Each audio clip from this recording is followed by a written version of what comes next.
warga kerajaan Allah, sungguh sukacita yang luar biasa jika saat ini Anda bisa bergabung dalam ibadah online Rock Ministry TV. Agar Anda dapat mengikuti ibadah dengan lebih nyaman, mari siapkan segala peralatan terlebih dahulu. Pastikan device dan koneksi internet Anda berfungsi dengan baik. Siapkan waktu khusus untuk beribadah tanpa gangguan. Hormati hadiratnya dengan sikap hati yang benar. Melalui ibadah ini, kami percaya Anda akan mengalami kasih dan kebaikan Tuhan yang mengubah hidup Anda. Warga kerajaan, selamat beribadah. Tuhan Yesus memberkati.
Shalom warga kerajaan.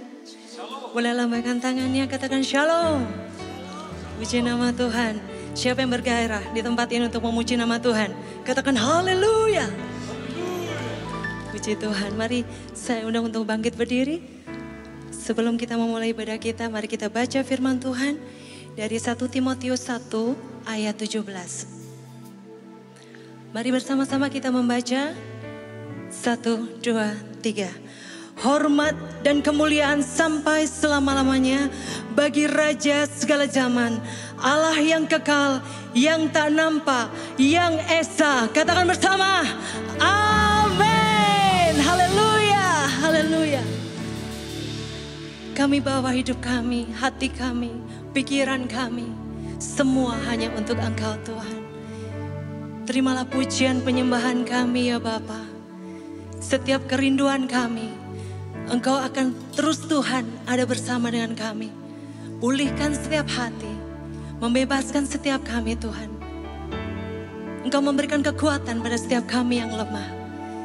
Sebab itu Tuhan kami undang Engkau masuk dalam setiap hidup kami. Penuhi setiap kami Tuhan. Kami serahkan Tuhan hari ini ke dalam tangan-Mu. Bila hadirat-Mu nyata, kuasa-Mu ada bersama dengan setiap kami. Terima kasih Yesus, terima kasih. Haleluya. Amin. Silakan duduk kembali saudara.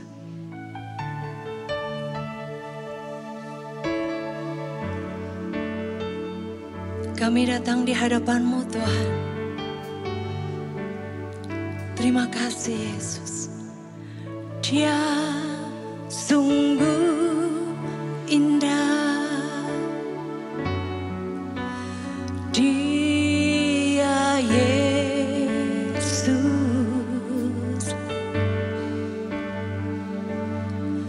Dia ajaib.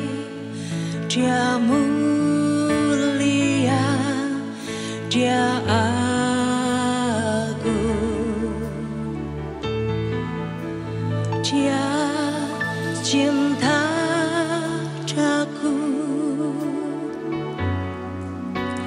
dan ampuniku.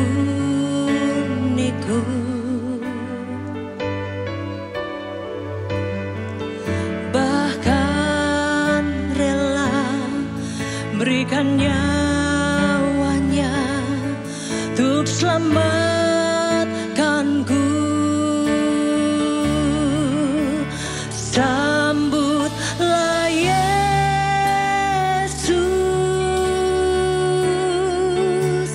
tinggikan Yesus,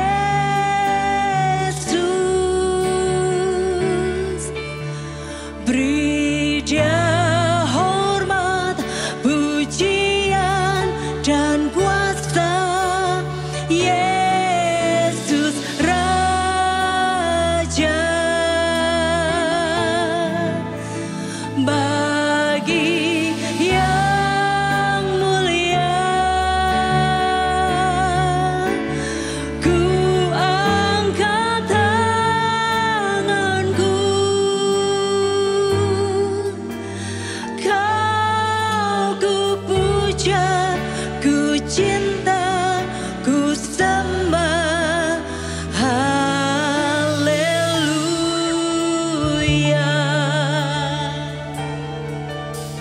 Dia sungguh indah, Dia Yesus. Engkau ajaib Tuhan, Kau ajaib, Kau mulia, Engkau agung Tuhan. Oh, Dia cinta daku, dan ampuniku. Mari nikmati kebaikan Tuhan. Berikan nyawanya untuk selamatkanku. Sambutlah Yesus, ku mau tinggikan-Mu Tuhan.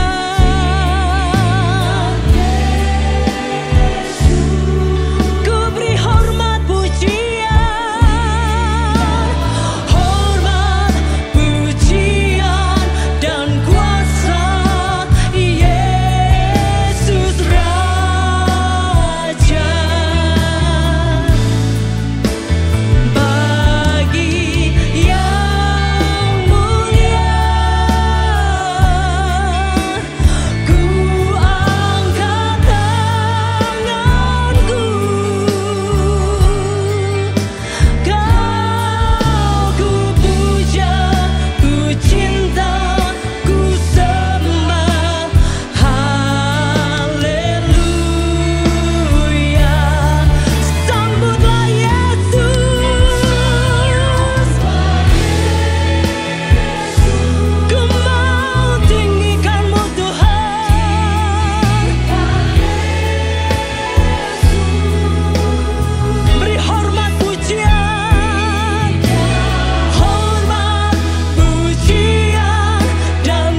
katakan Tuhan kita ajaib, Tuhan kita perkasa ada di tempat ini. Mengasihi Engkau dan saya, haleluya.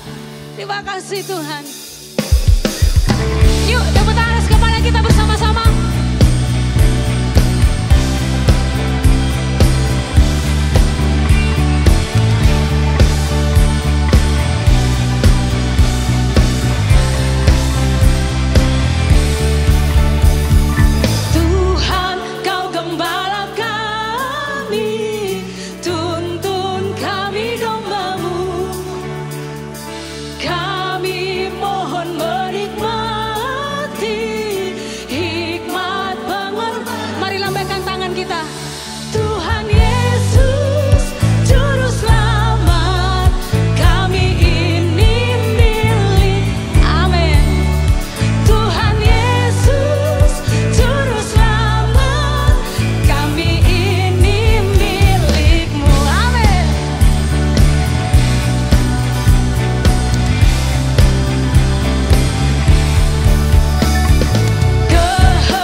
yang kekal, berkuasa selamanya. Segala cipta sujud menyembah bagi yang mulia, berkuasa selamanya.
Silakan duduk kembali, saudara.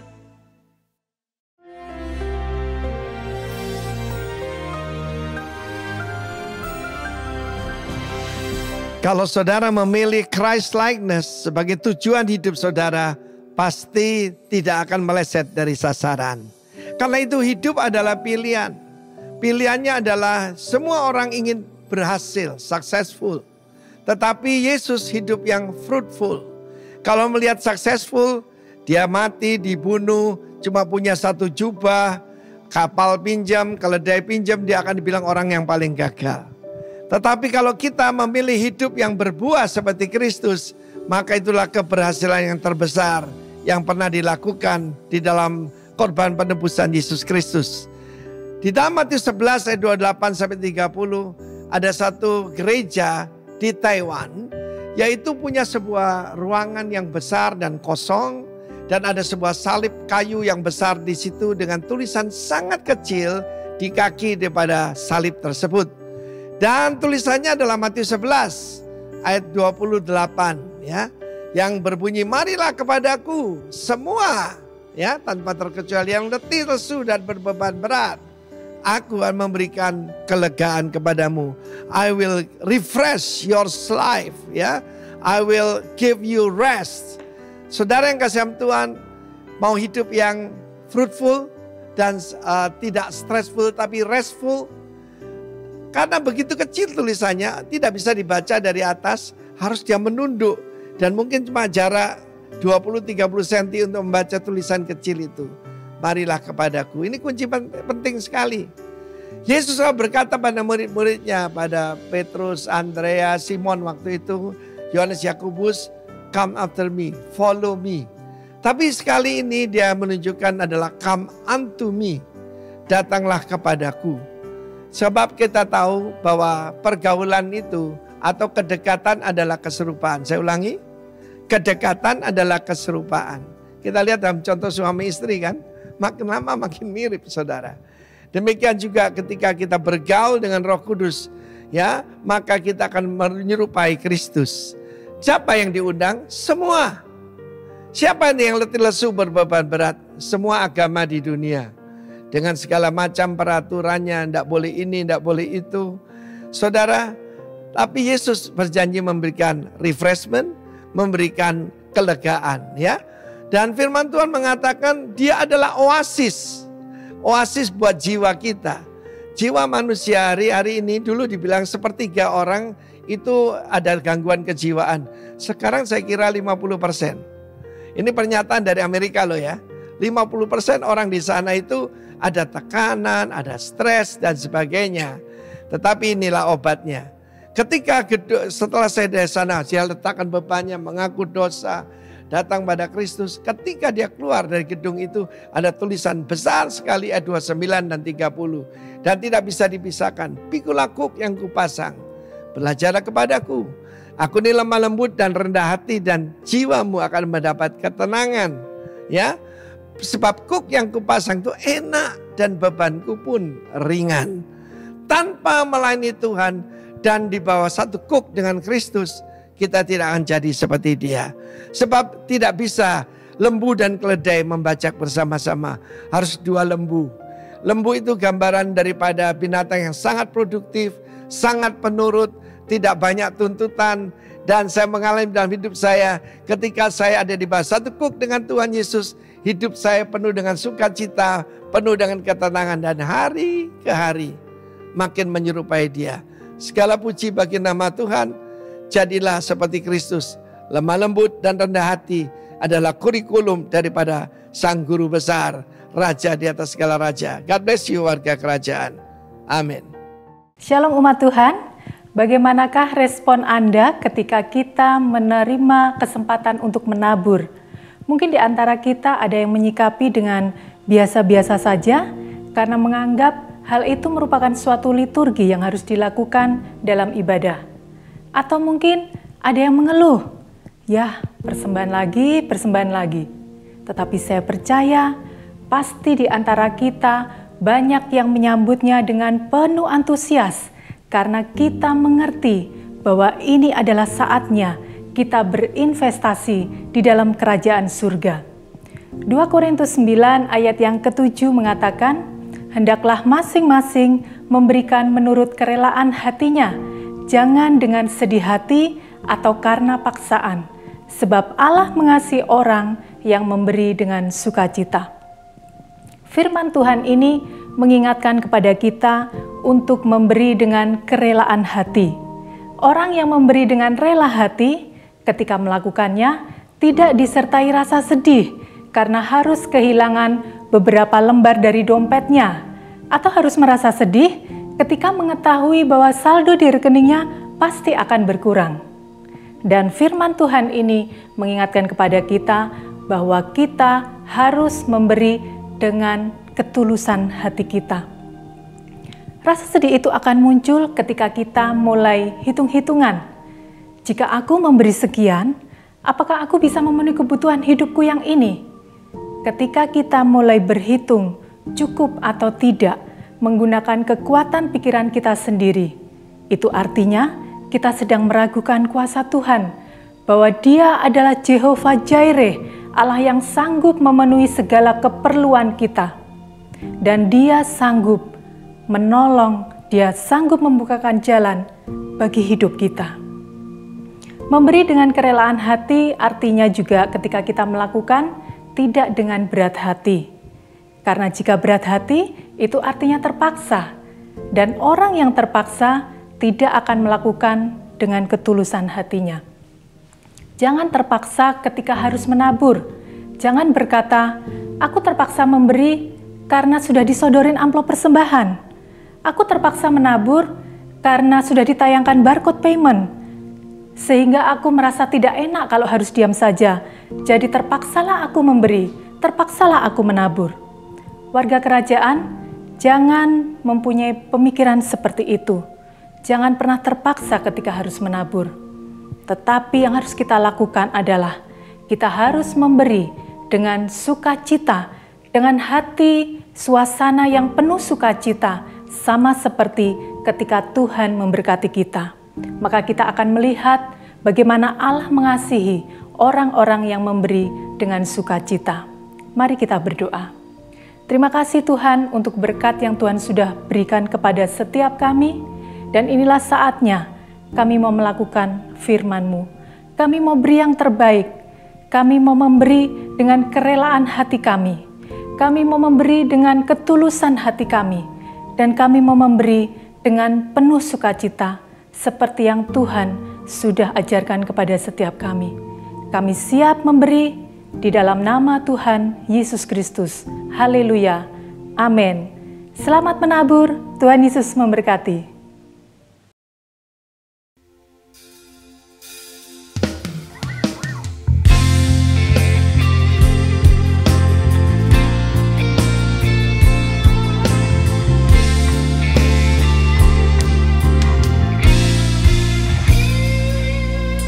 Tahu sampai kapan hari hidupku,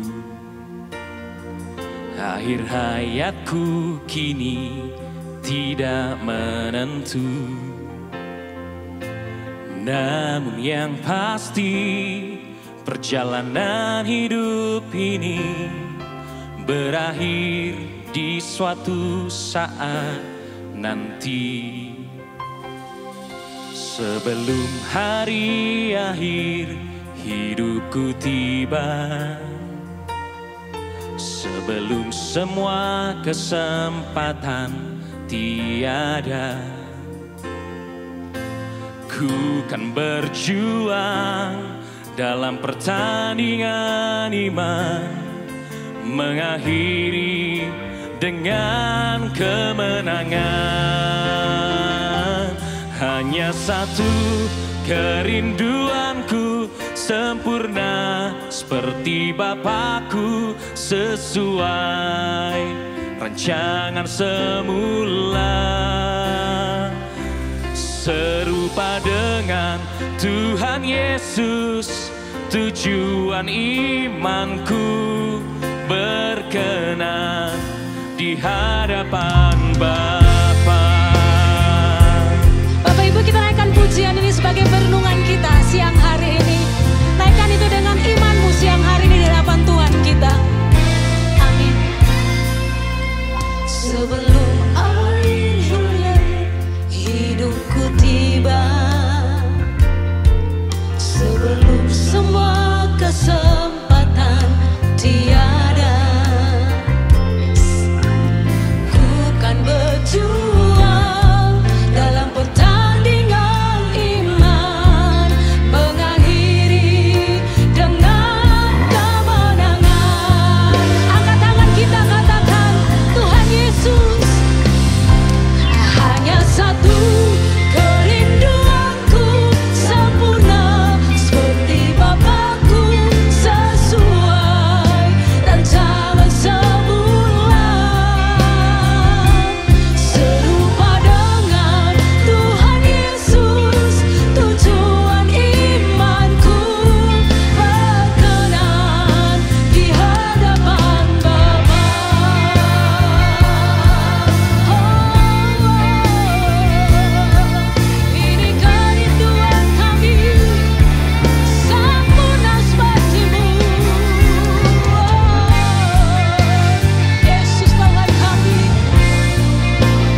Mari berikan tepuk tangan yang paling meriah untuk Raja di atas segala raja.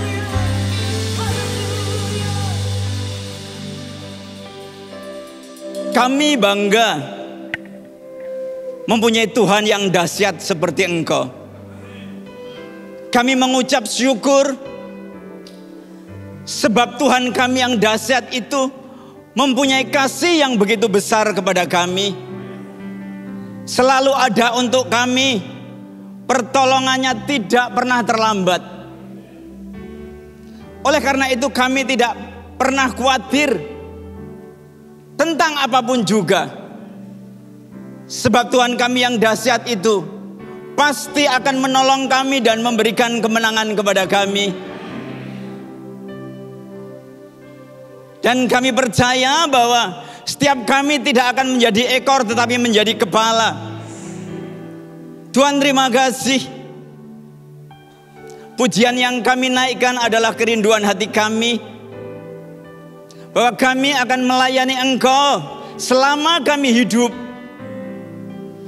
Kami rindu untuk setiap kami mempunyai kehidupan yang berkenan kepadamu, yang menyenangkan hatimu. Kami rindu setiap kami bisa finish well. Tuhan terima kasih.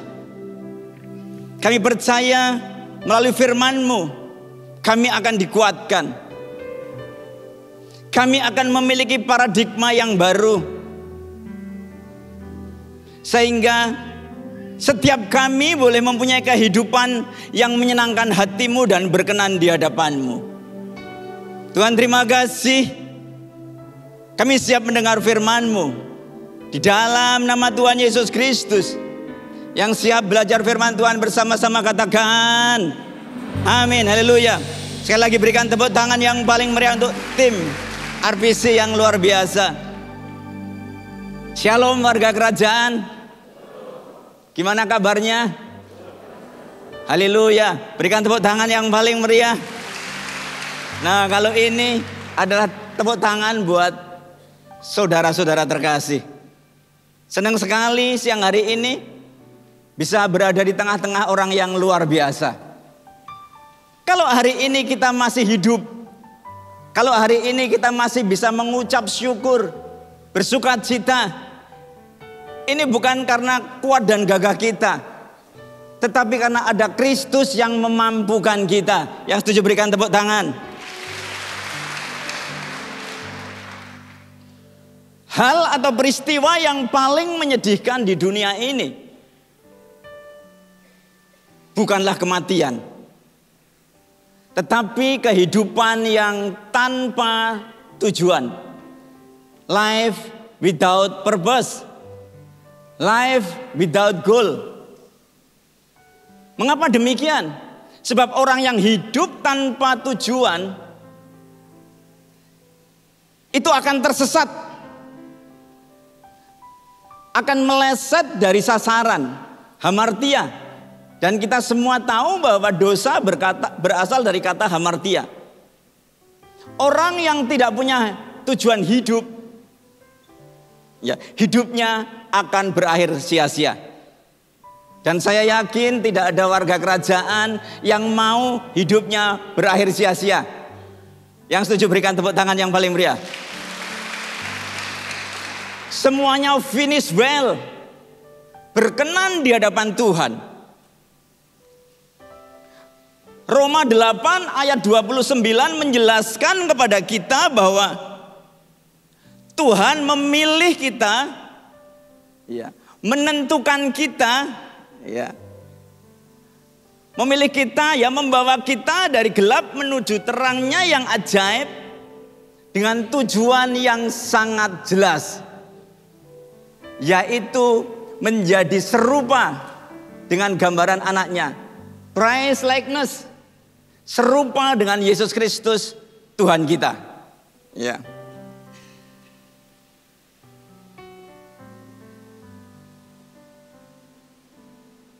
Hal yang bisa kita lakukan sebagai bentuk ucapan syukur adalah dengan cara menyenangkan hatinya. Menyenangkanmu senangkanmu. Hanya itu kerinduanku, menyenangkanmu, senangkan hatimu. Hanya itu kerinduanku. Pertanyaannya, bagaimana cara menyenangkan Tuhan? Cara menyenangkan Tuhan adalah dengan cara hidup di dalam Dia, melakukan firman-Nya dan menjauhi larangannya. Jangan kompromi dengan yang namanya dosa.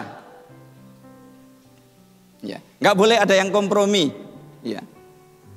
2 Korintus 5 ayat 17.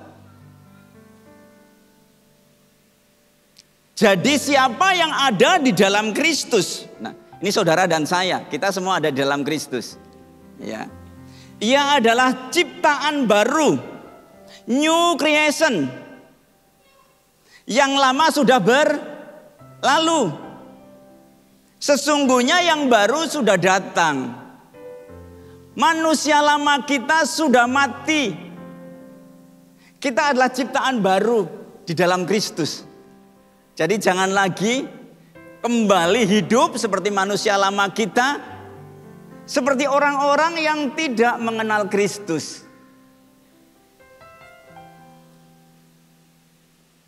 Jadi menjadi manusia baru ini, ciptaan baru yang serupa dengan Kristus, tidak hanya sekedar beragama. Tidak hanya sekedar beragama Kristen. Sebab agama tidak menyelamatkan. Yang menyelamatkan adalah Tuhan Yesus Kristus dan perbuatan kita.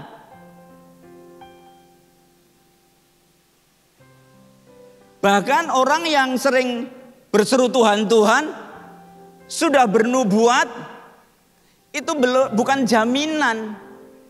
Kan ada pujian gini, bukannya orang yang berseru Tuhan, Tuhan, yang kan masuk ke dalam kerajaan surga.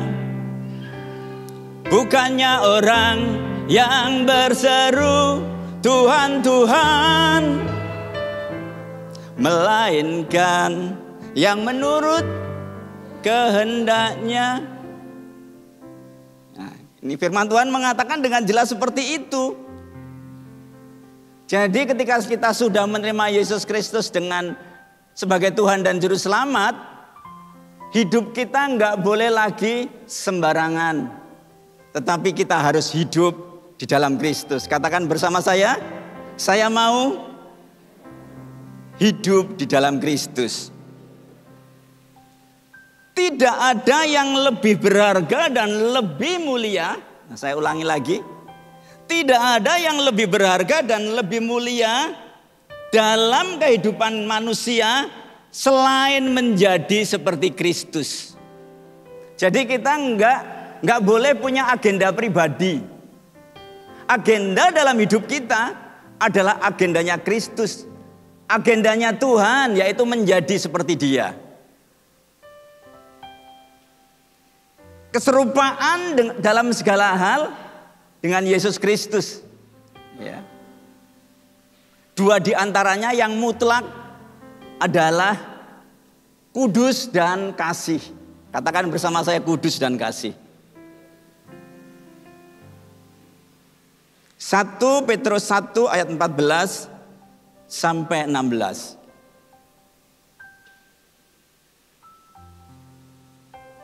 Hiduplah sebagai anak-anak yang taat dan jangan turuti hawa nafsu yang menguasai kamu pada waktu kebodohanmu.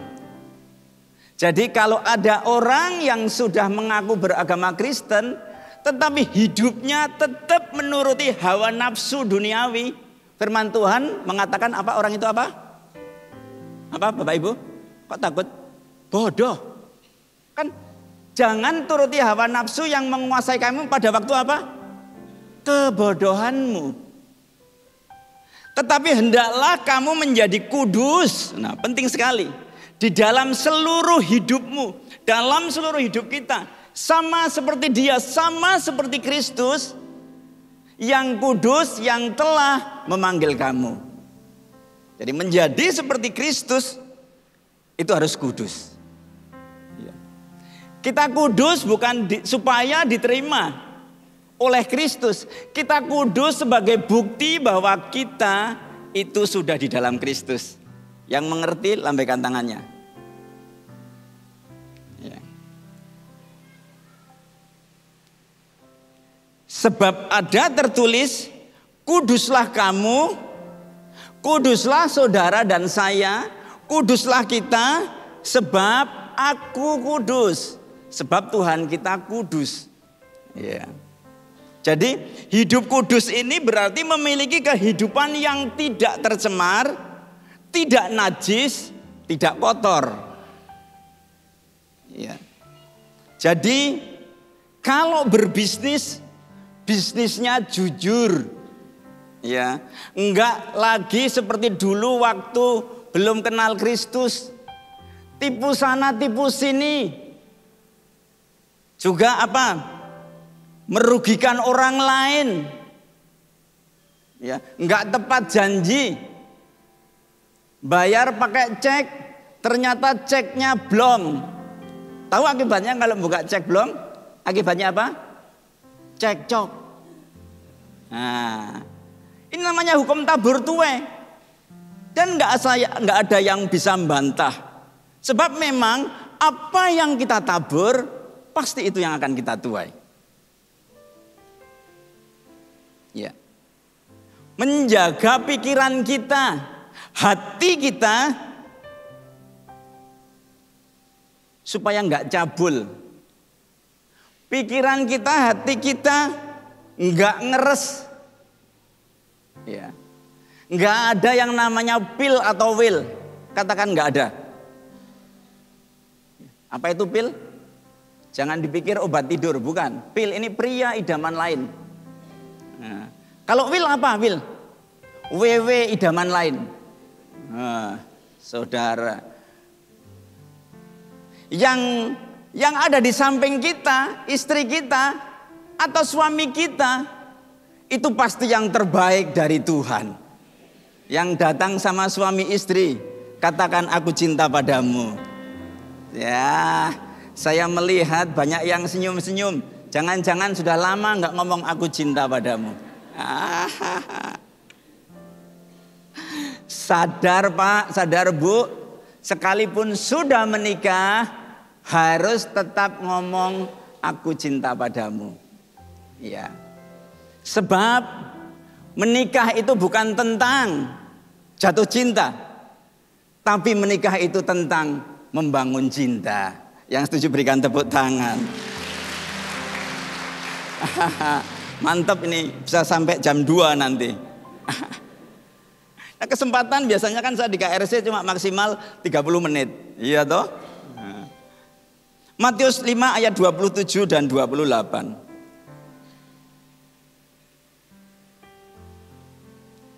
Ini bicara tentang Tuhan mau menaikkan standar kita tentang berzina.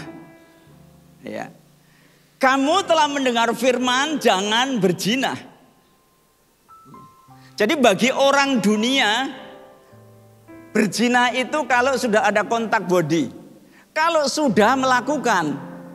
Tetapi Tuhan Yesus mau mengajak kita ke level yang lebih tinggi. Tetapi aku berkata kepadamu, setiap orang yang memandang perempuan, dan ini enggak dominasi perempuan, setiap perempuan yang memandang laki-laki, ya, karena katanya sekarang itu ada emansipasi, tapi kebablasan. Serta menginginkannya sudah apa? Berzina di dalam hatinya. Hati-hati, kita harus menjaga hati kita dengan penuh kewaspadaan. Sebab dari sanalah terpancar apa? Kehidupan.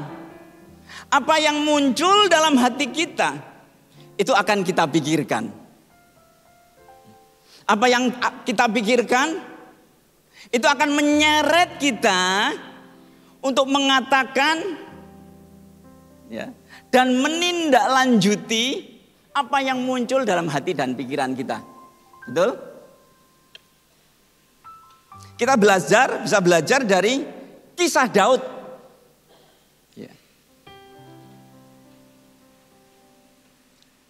Daud itu tokoh yang luar biasa. Nah, tokoh sekelas Daud saja itu bisa jatuh ke dalam dosa perzinahan. Betul ya? Makanya saudara dan saya nggak boleh sombong. Saya nggak akan jatuh seperti Daud. Bapak Ibu, ketika kita mengatakan demikian, sebetulnya kita sudah jatuh ke dalam dosa, yaitu dosa kesombongan. Jadi kalau nggak ada salahnya Batseba sedang mandi, nggak salah. Orang mandi kok salah? Di sini ada yang belum mandi? Nah, kalau belum mandi datang ke gereja itu malah salah. Nggak ada yang salah dengan Batseba mandi, dan nggak ada yang salah Daud berjalan-jalan sekalipun ya aneh juga jalannya di atas soto rumah. Nggak ada yang salah. Yang salah adalah ketika muncul dalam hatinya. Jadi perzinahan Daud dengan Batseba itu tidak sekonyong-konyong terjadi. Itu kalau menurut analisa saya. Tetapi muncul dalam hati dan dipikirkan. Siapa dia? Mau makan, ingat dia. Mau tidur, ingat dia. Bahkan mandi pun ingat dia. Akhirnya dia bertanya. Ya, 2 Samuel 11 ayat 3 dan 4. Lalu Daud menyuruh orang bertanya tentang perempuan itu dan berkata. Jadi begini. Itu adalah Batseba binti Eliam, istri Uria orang Het itu. Seharusnya Daud berhenti terus tidak memikirkan. Sebab dia ini sudah punya suami. Suaminya panglimanya. Dan Daud sendiri sudah punya istri. Jadi Batseba itu bukan muhrimnya. Ya nggak boleh lah. Siapa yang setuju? Nggak boleh selingkuh. Angkat tangannya. Wih, nggak ada yang nggak ngacung. Jangan-jangan nggak iso bahasa Indonesia. Nanti saya pakai bahasa Jawa loh. Nah ini kan harusnya dia ada waktu untuk merenungkan perbuatannya supaya dia nggak kebablasan. Tetapi ingat bahwa apa yang muncul dalam hatinya, apa yang dia pikirkan itu sudah menyeret dia untuk kemudian dia bertindak. Ayat selanjutnya. Sesudah itu Daud menyuruh orang mengambil dia. Perempuan itu datang kepadanya lalu Daud tidur dengan dia. Lah kok iya? Daud punya kehendak, punya kemauan. Lah kok Batseba kok juga enggak nolak. Ya. Kemudian kan perempuan itu datang kepadanya. Lalu Daud tidur dengan dia, bobok dengan dia. Yang sering lihat medsos, nah saya nggak tahu mungkin di Lembah Pujian nggak pernah ada yang lihat medsos, karena semuanya, wah medsos itu nggak kudus. Nah, yang nggak kudus itu pikiran kita, bukan medsos. Ya. Beberapa waktu yang lalu sangat terkenal istilah BBS. Ada yang tahu BBS itu apa? Bubuk siang. Nah, ini dia apa? Kemudian lalu Daud tidur dengan dia. Perempuan itu baru selesai membersihkan diri dari kenajisannya, kemudian pulanglah perempuan itu ke rumahnya. Hati-hati, Mari jaga hati kita dengan penuh kewaspadaan, disiplinkan pikiran kita untuk terus memikirkan tentang Tuhan. Apakah apa yang akan kita lakukan itu berkenan kepada Tuhan atau tidak? Ya, kan bulan lalu kan disiplin the mind, ya, mendisiplinkan pikiran. Penting sekali.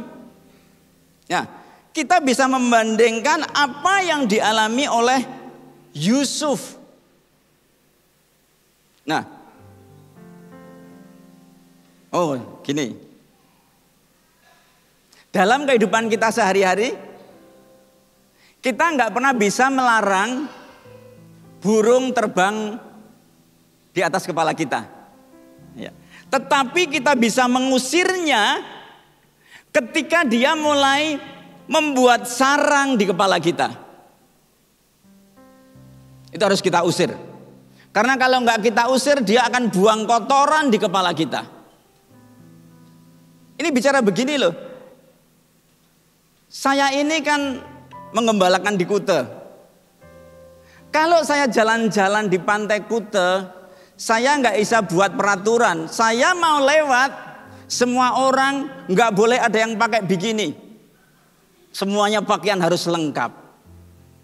Nggak bisa. Jadi kita itu nggak bisa menentukan apa yang terjadi pada kita. Kita nggak bisa menentukan apa yang kita lihat. Tapi kita bisa menentukan sikap kita untuk terus memikirkan apakah tindakan kita itu menyenangkan Tuhan atau enggak. Yang setuju berikan tepuk tangan. Nah, kalau enggak setuju saudara mesti bertobat.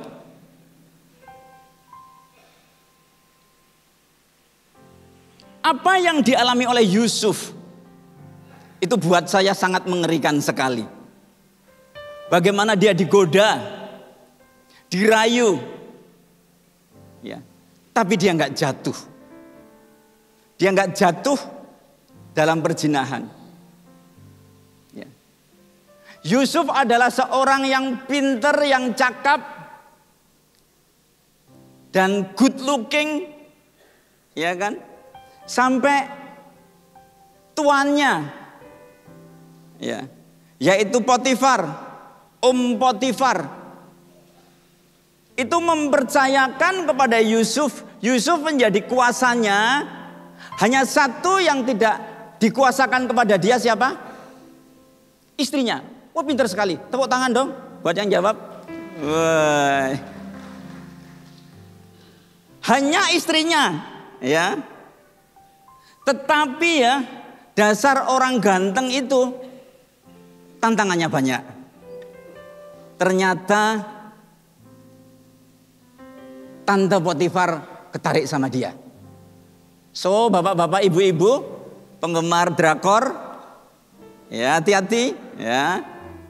Itu drama Korea itu kan pasti yang cewek cantik-cantik, yang cowok ganteng-ganteng. Betul-betul. Wih, nggak ada yang jawab. Wah, takut ketahuan. Nah, kalau kita tidak menjaga hati kita bisa jatuh berzina melalui pikiran kita. Nah, Yusuf ini betul-betul godaannya luar biasa. Kejadian 39 ayat 10. Saya minta tolong tepuk tangan untuk tim cyber GBI Rock Lembah Pujian. Saya betul-betul surprise, ya, sebab sebetulnya saya itu tidak ngirim PPT, tetapi saya hanya ngirim ayat-ayat, tetapi jadi PPT yang luar biasa. Terima kasih untuk extra mile-nya, ya, sekali lagi kan beri tepuk tangan yang paling meriah. Nah, walaupun dari hari ke hari, ya, ini, walaupun berkali-kali, walaupun berulang kali, perempuan itu, Tante Potifar, iya, nyonyahnya membujuk Yusuf. Yusuf tidak mendengarkan bujukannya itu, untuk tidur di sisinya dan bersetubuh dengan dia. Ini yang benar. Menjaga hati dengan penuh kewaspadaan. Mendisiplinkan pikiran untuk punya pikiran yang berkenan di hadapan Tuhan. Kita semua tahu akibat penolakan yang dilakukan oleh Yusuf, akhirnya Yusuf difitnah dan justru dimasukkan ke penjara. Bapak Ibu Saudara terkasih, mungkin dalam kehidupan kita oleh karena kita melakukan firman Tuhan dan kebenarannya, orang-orang dunia yang ada di sekitar kita menjadi benci, gak suka dengan kita. Gak usah takut. Sebab sekalipun mereka rekakan yang jahat buat kita, seperti yang dilakukan oleh Tante Potifar buat Yusuf, Tuhan akan mengubahnya kebaikan buat kita yang mengasihi dia. Yang setuju berikan tepuk tangan. Oleh karena itu mari terus pegang teguh, ya, untuk kita fokus melakukan firman Tuhan dan menyenangkan hatinya. Hal yang kedua, kita akan belajar tentang kasih. 1 Yohanes 4 ayat 7 dan 8. Saudara-saudaraku yang kekasih, marilah kita saling mengasihi. Jelas saling mengasihi, bukan saling membenci. Ya. Sebab kasih itu berasal dari Allah, dan setiap orang yang mengasihi lahir dari Allah dan mengenal Allah. Kita semua lahir dari Tuhan. Kita semua anak-anak Tuhan. Ya kan? Mestinya kan like father like son. Setuju ya? Buah itu jatuh tidak jauh dari pohonnya. Pak, ada yang jatuh dari pohonnya jauh, Pak. Dia Kristen tapi kok kayak orang dunia. Nah, itu kebetulan jatuh pas airnya banjir jadi ke bawah air.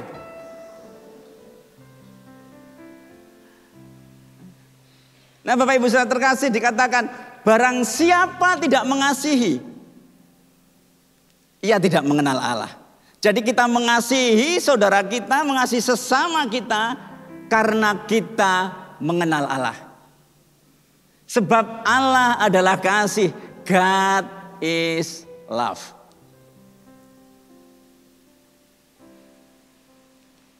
Bicara kasih itu tentu saja bicara tentang memberi. Ya. Dan Yesus sudah memberikan teladan buat kita yang luar biasa. Dia memberikan yang terbaik buat kita, yaitu nyawanya sebagai korban penebusan dosa.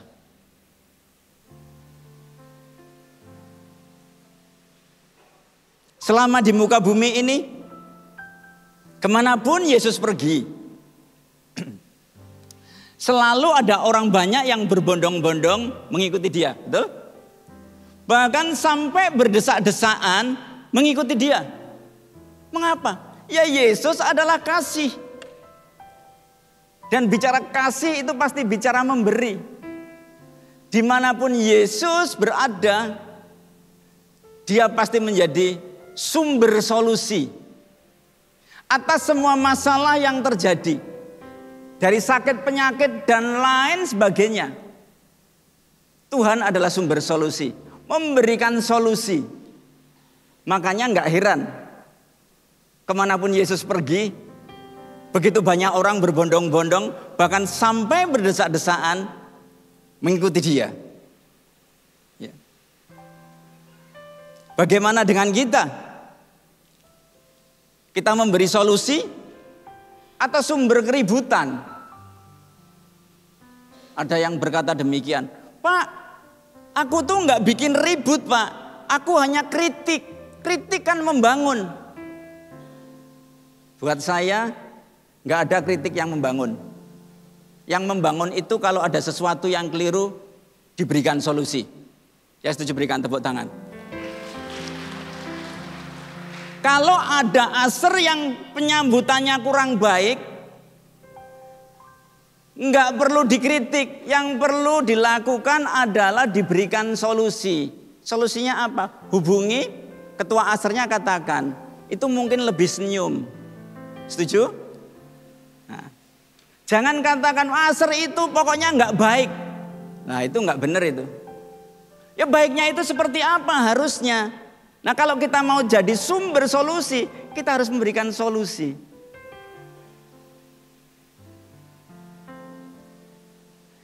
Tuhan Yesus Kristus itu pembawa damai. Ya. Bagaimana dengan kita? Jangan-jangan malah pembawa keributan. Sebab memang kita menjengkelkan, kita menyebalkan. Katakan di sini nggak ada. Ya, adanya di kutub utara. Iya. Mari kita cek hari ini bagaimana dengan kita. Sebab Tuhan Yesus itu mau kita nggak hanya sekedar cinta damai, tapi Tuhan Yesus mau kita sebagai pembawa damai. Cinta damai itu nggak perlu effort, nggak perlu usaha. Tetapi pembawa damai itu perlu usaha yang keras. Bagaimana ketika kita nggak dianggap? Bagaimana ketika kita dibentak-bentak? Kita nggak membalas dengan marah. Tapi kita bisa feedback dengan baik. Respon yang baik. Gampang atau susah? Susah, betul. Ya. Tetapi bersama Yesus kita pasti cakap menanggung segala perkara. Berikan tepuk tangan dong. Itu kedahsyatan Tuhan kita. Dan kebaikan Tuhan kita. Dia selalu akan memampukan kita. Sehingga setiap kita itu bisa melalui proses-proses yang Tuhan izinkan terjadi dalam kehidupan kita. Jadi parameter atau ukuran kehidupan seperti Kristus itu bisa dilihat dari buahnya. Ya. Jadi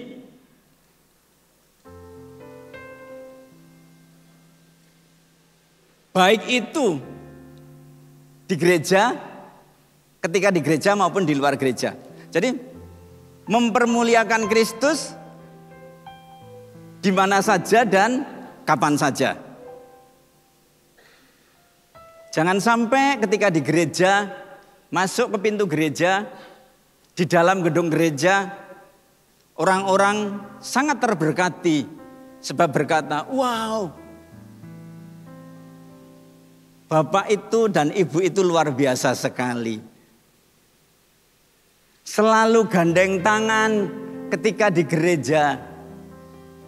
Tetapi ternyata baru sampai tempat parkir itu sudah terjadi pertengkaran. Inilah yang namanya kita harus berbuah di mana saja. Sampai di rumah bukan seperti Romi dan Yuli ketika di gereja, tapi seperti Tom and Jerry. Nah.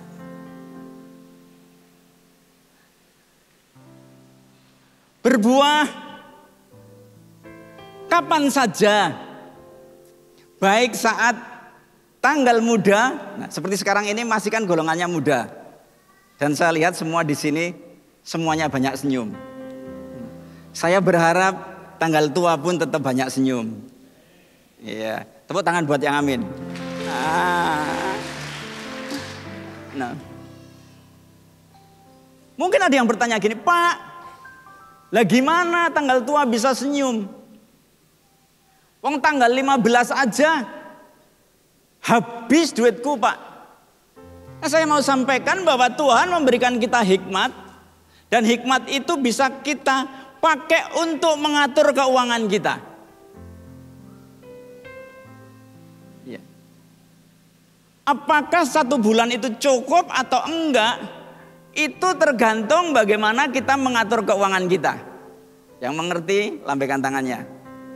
Jadi enggak pada sedikit banyaknya. Sekalipun mungkin secara manusia penghasilan kita sedikit, Kalau kita bisa ngatur, pasti cukup.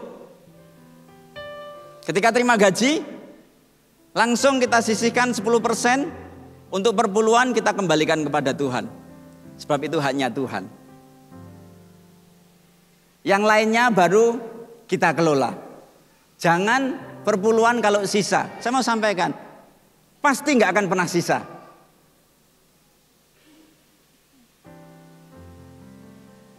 Ya, jadi caranya adalah mengatur keuangan kita. Sebab berapapun penghasilan kita nggak akan pernah cukup kalau kita nggak bisa ngatur. Hidup itu murah dan mudah. Yang bikin mahal dan sulit itu gaya hidup, betul? Apalagi kalau hidupnya gaya, wes pasti entek, nggak cukup. Peribahasa kan mengatakan besar pasak daripada tiang. Lebih banyak pengeluaran daripada penghasilan. Mari, ya, jadi senyum kita jangan ditentukan tanggal tua dan tanggal muda. Tanggal muda tetap tersenyum, tanggal tua tetap tersenyum. Bukan karena dompetnya tebel, tetapi karena tahu bahwa Tuhan itu baik. Yang setuju berikan tepuk tangan.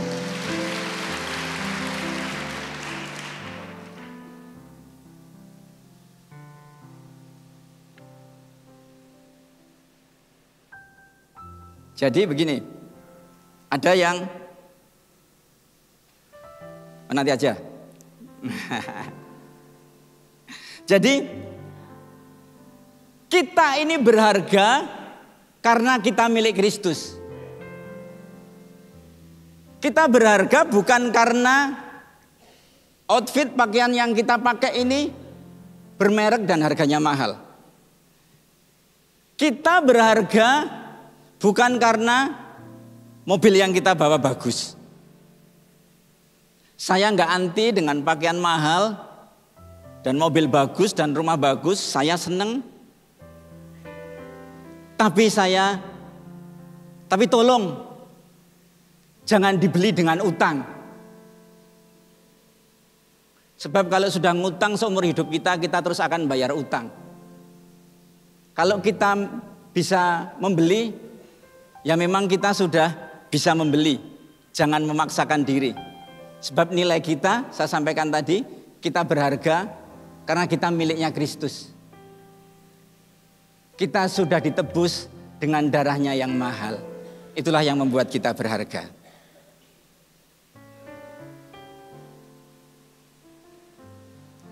Markus 10 ayat 43 sampai 45. Tidaklah demikian di antara kamu, barang siapa ingin menjadi besar di antara kamu, hendaklah ia apa? Menjadi pelayanmu. Jadi ini ketika Yesus Kristus fellowship dengan para muridnya, Yesus berkata seperti ini. Dan barang siapa ingin menjadi terkemuka di antara kamu, hendaklah ia menjadi apa? Hamba untuk semuanya. Untuk menjadi hamba, untuk menjadi pelayan, itu dibutuhkan yang namanya apa? Kerendahan hati. Katakan bersama saya, kerendahan hati. Karena anak manusia juga datang bukan untuk dilayani, melainkan untuk melayani dan untuk memberikan nyawanya menjadi tebusan bagi banyak orang. Menjadi seperti Kristus berarti mau dan siap melayani. Datang ke gereja untuk melayani, bukan untuk dilayani. Itu hal yang sangat penting dan harus kita mengerti, harus kita sadari. Sebab saya dengar ada jemaat yang ketika ke gereja ternyata asarnya menyambut tidak dengan ramah, tidak dilayani dengan ramah. Akhirnya minggu depan enggak ke gereja lagi. Itu enggak di sini, enggak tahu di mana. Nggak datang lagi deh. Karena asarnya nggak ramah. Kemudian ada juga yang saya dengar, nah ini semua saya dengar karena saya belum konfirmasi. Ada seorang yang sudah melayani, oleh karena usulannya nggak didengar, dia merasa nggak dihargai. Pindah gereja dia. Nah, ini yang namanya jaka sembung naik ojek. Apa itu? Nggak nyambung, Jack. Kita datang itu kan untuk melayani, bukan untuk dilayani. Kita datang itu untuk apa? Lebih dulu menghargai, bukan untuk minta dihargai. Yang setuju berikan tepuk tangan. Jadi jelas, Kristus memanggil kita untuk seperti Dia, serupa dengan Dia. Datang untuk melayani, bukan untuk dilayani. Datang untuk memperhatikan, bukan untuk diperhatikan. Kehebatan di dunia adalah tentang berapa banyak orang yang melayani Dia. Tetapi kehebatan di kerajaan Allah adalah tentang berapa banyak orang yang dilayani. Setuju semuanya? Nah, kalau nggak setuju nanti, kalau ada rekamannya tolong didengar lagi. Ya. Jadi begini, kalaupun kita merasa belum bisa ikut melayani, ya, belum bisa menolong orang lain, ya paling tidak jangan berbuat tidak baik kepada orang lain dan merepotkan orang lain. Kalau merasa belum bisa memberikan masukan dan berkontribusi, paling enggak jangan menjelek-jelekan orang yang sudah melayani kita. Sebab memang dalam peribahasa berkata apa? Kuman di seberang lautan apa? Tampak. Tapi gajah di pelupuk mata tidak tampak. Saya yakin di sini pasti enggak ada. Ya. Matius 11 ayat 28 29. Marilah kepadaku semua yang letih lesu dan berbeban berat, aku akan memberikan kelegaan padamu. Ya. Pikulah kuk yang kupasang dan belajarlah padaku, karena aku lemah lembut. Lemah lembut, catat, bukan lemah gemulai. Nah, itu dua hal yang berbeda. Lemah gemulai itu kan, hai. Nah, itu lemah gemulai, Pak. Ini lemah lembut. Ya. Jadi kalau ada sesuatu, ya menegurnya dengan lemah lembut, dengan baik. Sebab ya maksud yang baik, kalau kita menyampaikannya dengan cara yang tidak baik, hasilnya itu biasanya tidak baik. Contohnya apa? Gak usah jauh-jauh. Kalau anak kita nilainya jelek, maksud orang tuanya bahwa kita mau anak kita belajar. Kemudian ada yang berkata, dasar anak bodoh. Itu kan maksudnya supaya belajar. Maksudnya baik tapi menyampaikannya tidak baik. Hasilnya anaknya tambah bodoh. Mengapa? Karena ucapan kita itu berkuasa. Yang harus kita lakukan adalah no problem, belajar lagi, kamu pasti bisa. Ulangan lagi, nilainya pasti bagus. Yang setuju berikan tepuk tangan. Maksudnya sama tapi cara menyampaikannya beda, hasil akhirnya itu beda. Hanya orang yang rendah hati yang bisa melayani orang lain. Tuhan Yesus itu adalah teladan yang sempurna dalam kehidupan kita. Bagaimana Dia Tuhan yang maha kuasa, Tuhan yang sempurna, Tuhan yang kudus. Dia rela menjadi manusia yang penuh dengan keterbatasan. Bahkan mati di atas kayu salib. Itu bukan karena saudara dan saya baik, tapi karena kasih-Nya yang begitu besar.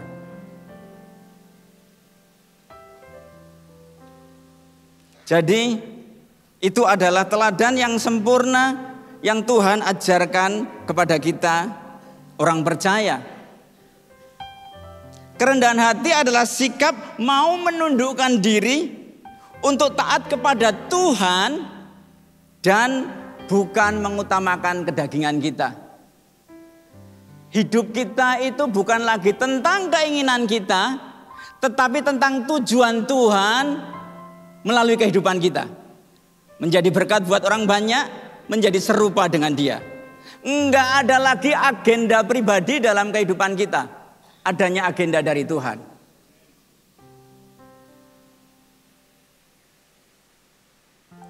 Proses ketaatan dan mematikan ego itu memang bukan proses yang mudah untuk kita lewati. Namun kecintaan kita kepada Tuhan akan memampukan kita untuk tunduk dan terus taat kepada firman Tuhan setiap hari.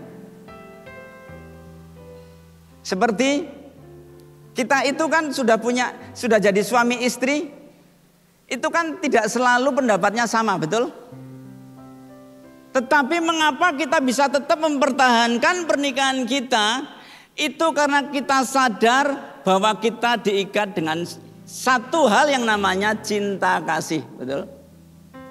Menyadari bahwa menikah itu bukan tentang jatuh cinta, tetapi menikah itu tentang membangun cinta. Semakin hari semakin mengasihi. Memang gak ada yang sempurna. Pasangan hidup kita pasti ada kekurangan. Sebab kesempurnaan itu hanya miliknya Tuhan. Mazmur 37 ayat 11. Tetapi orang-orang yang rendah hati akan mewarisi negeri dan bergembira karena kesejahteraan yang berlimpah-limpah. Ini luar biasa. Ini hukum tabur tuai. Orang yang rendah hati akan mewarisi negeri dan kesejahteraannya berlimpah-limpah. Siapa yang mau? Angkat tangannya. Luar biasa, berikan tepuk tangan. Kalau saya mau sekali, ya. Matius 6 ayat 33. Ini ayat yang terakhir. Saya minta untuk tim RPC untuk kembali. Tetapi carilah dulu kerajaan Allah dan kebenarannya, maka semuanya itu akan ditambahkan kepadamu. Dalam kehidupan kita, jangan cari dan kejar yang datang sendiri. Jangan cari dan kejar berkat, sebab berkat itu akan datang sendiri ketika kita mencari kerajaan Allah dan kebenarannya. Berkat akan datang sendiri ketika kita mempunyai kehidupan yang berkenan kepada Tuhan. Berkat akan datang sendiri ketika kita mempunyai keserupaan dengan Yesus. Carilah dulu kerajaan Allah dan kebenarannya, maka semuanya akan ditambahkan dalam kehidupan kita. Tuhan Yesus memberkati. Haleluya. Terlalu besar, lalu besar kasih-Mu Bapa, pengorbanan yang Kau berikan bagiku terlalu mahal. Darah-Mu Yesus tercurah untuk menebus hidup. Sekali lagi katakan, terlalu besar kasih-Mu Bapak. Pak Jeffrey, silakan. Kasih-Mu Bapa, pengorbanan yang Kau berikan bagiku terlalu mahal. Darah-Mu Yesus tercurah untuk menebus hidup. Mari saya undang Baget berdiri, warga kerajaan.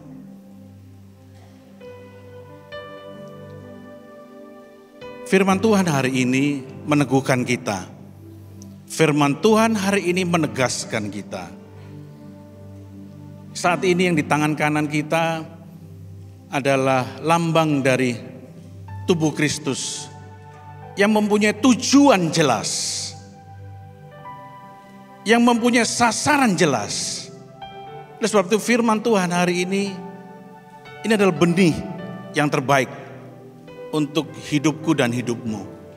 Karena jelas, tujuannya jelas. Untuk menggantikan posisi kita yang seharusnya kita tidak layak, tapi kita dilayakkan. Amin. Mari kita angkat anggur ini tinggi, roti ini tinggi-tinggi. Karena kita harus tahu, malam sebelum Yesus diserahkan, dia memecah-mecahkan tubuh ini. Dan dia berkata dengan jelas, dengan tujuan yang jelas. Tubuhnya untuk menggantikan hidupku dan hidupmu. Bukankah roti yang kita angkat tinggi-tinggi ini adalah persekutuan kita dengan tubuh Kristus? Amin. Mari kita makan di dalam nama Yesus.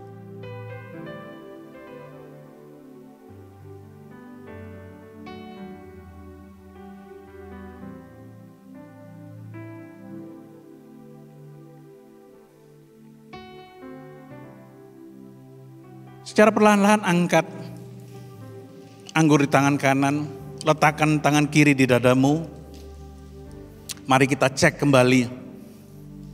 Kita datang hari ini, apakah engkau punya tujuan yang benar di hadapan Tuhan? Ataukah hari ini hati nuranimu berbicara, aku makin jauh? Ataukah hari ini engkau berada dalam perempatan jalan itu? Dengan tegas saya mau katakan, di tangan kananmu ini adalah anggur yang melambangkan darah. Di dalam darah ada kehidupan. Di dalam darah akan memeteraikan hidupmu. Oleh sebab itu kita memperingatinya hari ini. Bahwa ada kehidupan yang menggantikan itu. Dengan satu tujuan, memerdekakan hidupku dan hidupmu. Bukankah anggur yang kita angkat ini melambangkan darah Kristus? Mari kita minum di dalam nama Yesus.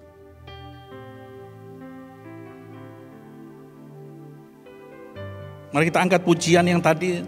Terlalu besar kasih-Mu Bapa, hanya Engkau berikan bagiku.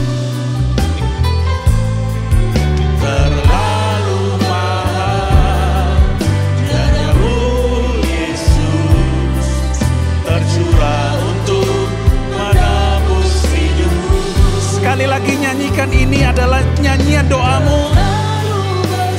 Karena terlalu besar kasih Yesus dalam kehidupan kita. Karena pengorbanannya menggantikan hidupku dan hidupmu. Darahmu Yesus tercurah untuk menebus hidup. Sekali lagi kita naikkan doa ini. Terlalu besar kasih-Mu Bapa, pengorbanan yang Kau berikan bagiku.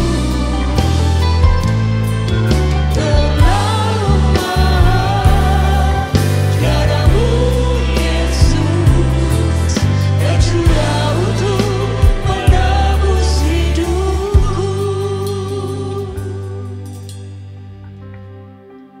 Melalui tubuhmu dan darahmu mengingatkan kami kembali. Karena kami mempunyai Allah yang bertujuan. Kami pun tahu Bapa, tujuan hidup kami adalah keserupaan dengan Engkau. Terima kasih Tuhan untuk benih yang terbaik. Terima kasih untuk pembicara pagi hari ini. Pak Antonius, kiranya berkat Allah tercurah dalam kehidupannya, memberkati pelayanannya, memberkati pekerjaannya. Kami klaim semua firman-Mu dalam kehidupan kami. Kami alaskan doa ini dengan satu nama yang berkuasa, di dalam nama Tuhan Yesus. Haleluya. Amin. Amin. Mari kita angkat tangan, terima berkat Tuhan. Kiranya damai sejahtera, sukacita, hikmat daripada Tuhan turun pada kami dan memuliakan nama Tuhan. Biarlah kasih setia Tuhan menyertai engkau. Datanglah kerajaan-Mu, jadilah kehendak-Mu di rumah tanggamu, di hatimu, di dalam pekerjaan-Mu. Sama seperti di surga ada damai sejahtera, sukacita. Kami alaskan doa ini dengan satu nama yang berkuasa, di dalam nama Tuhan Yesus. Yang sudah menerima berkat Tuhan, mari sama-sama kita katakan amin, amin, amin.